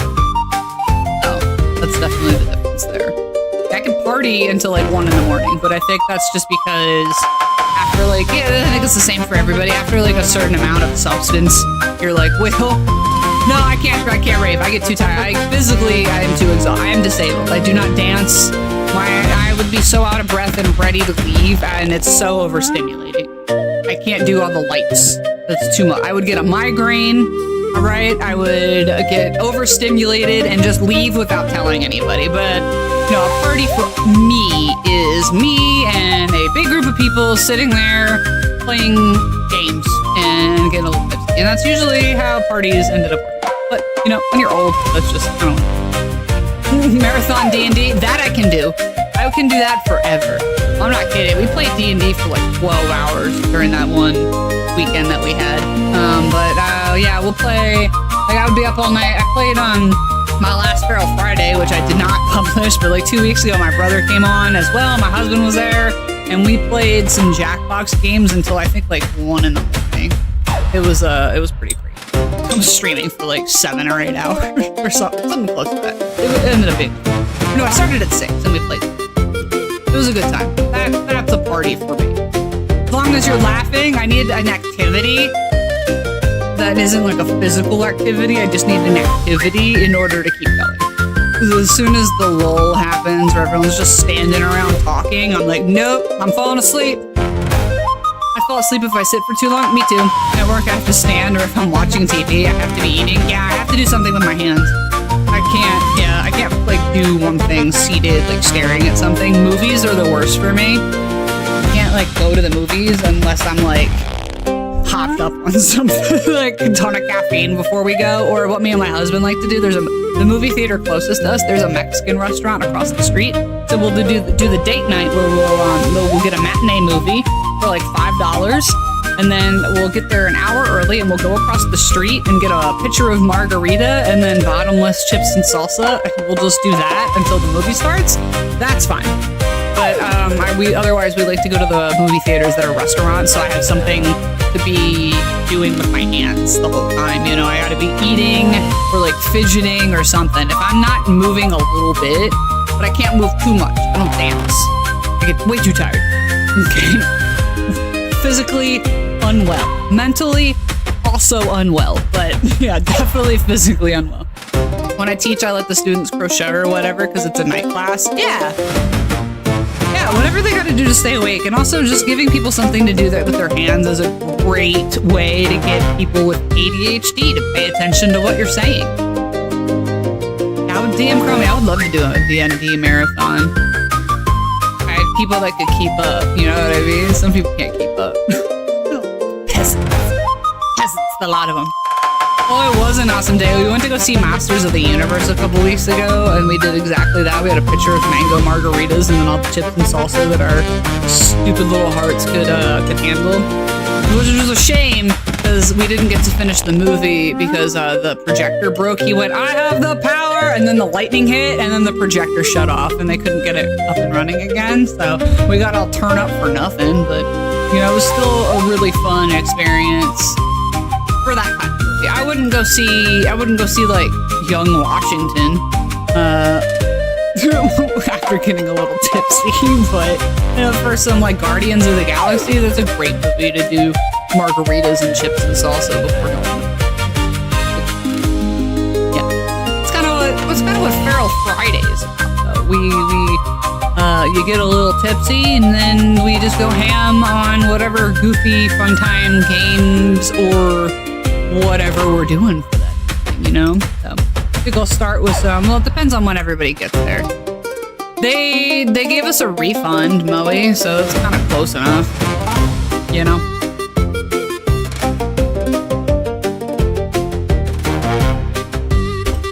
took the refund. It's okay. They were like, you want to come back? And I'm like, no, not really, because I took 40 minutes to get here, which is a great benefit for living out in the middle of nowhere, but it's okay. It also keeps me from going out to the store and spending money unnecessarily because I have to travel so far to get to the store.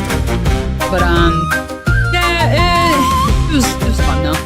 It's a good time when we actually managed to get out there and go. I don't know what happened with the projector, but it was so well timed with like I have the power and then lightning and then it just like black, and I thought it was like a pause for dramatic effect, and everybody was like whoa, like on the edge of their seat thinking that that's what was supposed to happen, and then minutes passed and somebody came in like, hey, it's not working, let's go.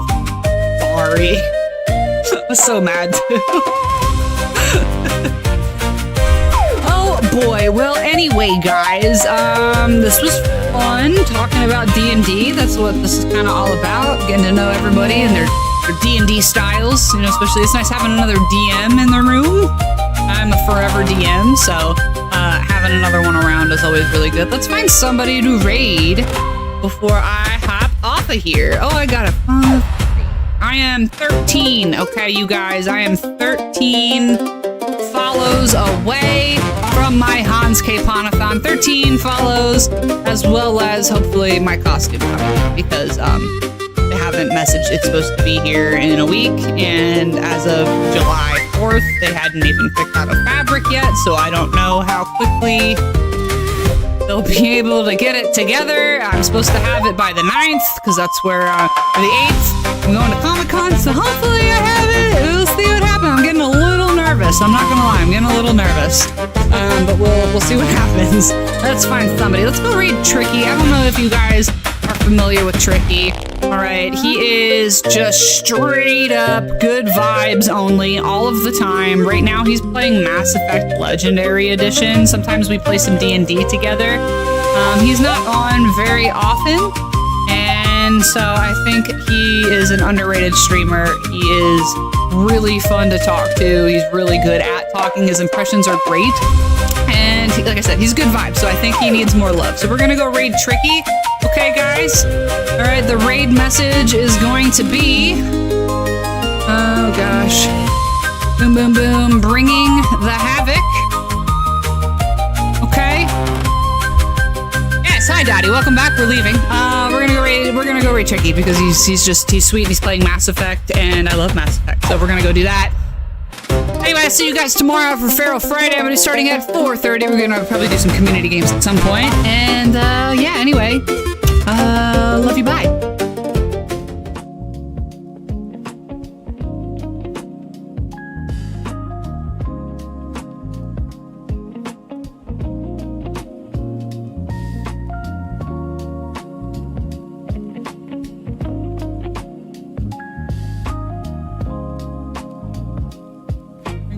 The habit.